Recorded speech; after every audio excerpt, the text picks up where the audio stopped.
नमस्कार दोस्तों, आज की वीडियो में मैं रीति संप्रदाय के बारे में जानकारी प्रदान करूंगी।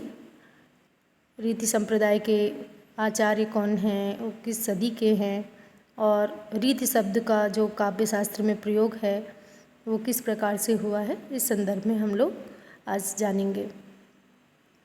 तो रीति संप्रदाय को देखा जाए तो इसके प्रवर्तक आचार्य वामन माने जाते हैं और ये 8वीं सदी के हैं।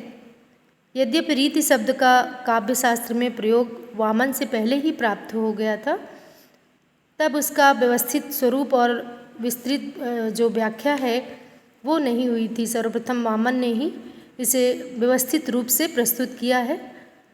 और रीत शब्द की उत्पत्ति रीट धातु से री प्रत्यय के योग से हुई है, जिसका अर्थ है मार्ग, पंथ, गति, शैली, कुछ भी हम ले सकते हैं। और इसके जो आचार्य हैं वामन, उन्होंने अपने ग्रंथ जो काव्य अलंकार सूत्रवृत्ति लिखा है उसमें रीति को परिभाषित करते हुए लिखा है कि विशिष्ट पद रचना रीति, अर्थात विशेष प्रकार की जो पद रचना होती है उसी को रीति कहा जाता है।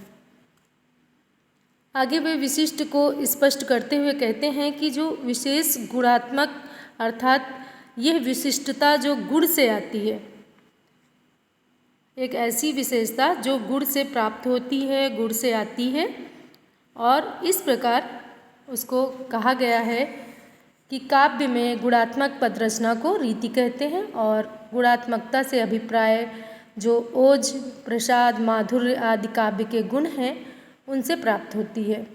आगे चलकर रीति को परिभाषित जो किया गया उसे हम इस प्रकार से देख सकते हैं। प्रसाद, ओज, माधुर्य आदि गुणों से युक्त पद रचना रीत कहलाती है। और यही कारण रहा है कि रीत संप्रदाय को गुण संप्रदाय भी कहा जाता है। आचार्य वामन के अनुसार गुण दो प्रकार के होते हैं, शब्दगत और अर्थगत। इनमें से प्रत्येक के अंतर्गत 10-10 गुण आते हैं। आचार्य भोजराज ने वामन के गुण संख्या को स्वीकार न करके 24 गुण बताया, जबकि आचार्य मम्मट ने गुणों की संख्या सीमित कर दी है और उन्होंने 3 कहा है। और इसके अंतर्गत माधुर्य, प्रसाद और ओज ही हैं। रीति जो गुण हैं वो उन्होंने उसको समन्वित किया है, जिससे उसका जो काव्य फलक है अत्यंत व्यापक हो गया है। इस व्यापकता के कारण ही वामन ने रीति को काव्य की आत्मा कहा है। वो रीति को काव्य की आत्मा मानते हैं।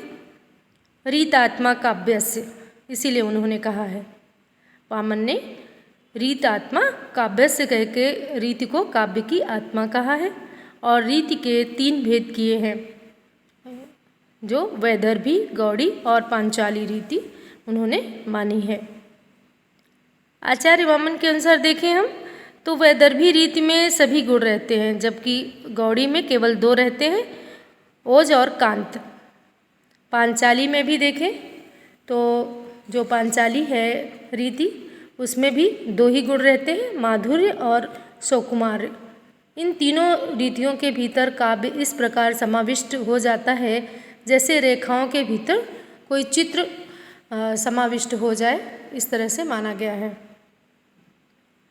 रीति से संबंधित महत्वपूर्ण तथ्यों को हम यदि जानें तो गुण और रीति के संबंध स्थापित कर गुणों को रीति का नियामक सिद्ध करने वाले जो प्रथम आचार्य हैं वो दंडी हैं। आचार्य रुद्रट ने लारी नामक चतुर्थ रीति को उद्भावना करके रीतियों की संख्या 4 कर दी थी। आचार्य भोज अवंतिका और मागधी नामक 2 नवीन रीतियों की उद्भावना उन्होंने की है। आचार्य भोज को देखें तो उन्होंने गुण एवं समास के आधार पर रीति का वर्गीकरण किया है तथा वैदर्भी, गौड़ी, पांचाली, लाटी, अवंतिका एवं मागधी नामक रीतियों का निरूपण किया है। आचार्य विश्वनाथ को यदि हम देखें तो उन्होंने वर्ण जो संगुफन है उसके आधार पर रीतियों का विभाजन किया है और उन्होंने रीतियों की संख्या 4 मानी है। उन 4 को यदि हम देखें तो वैदर्भी, गौड़ी, पांचाली और लाटी, इस तरह से उन्होंने माना है। आचार्य वामन के अनुसार रीति और गुण में अभेद समन्वय और संबंध स्थापित है तथा रीति सिद्धांत की उपलब्धि शैली तत्व को महत्व देना है। तो इस प्रकार हम कह सकते हैं कि जो रीति संप्रदाय है उसमें आचार्य वामन का महत्वपूर्ण स्थान है और अन्य जो हैं आचार्य उन्होंने भी अपने अनुसार रीति की कितने प्रकार की होती है अपना अपना मत प्रस्तुत किया है।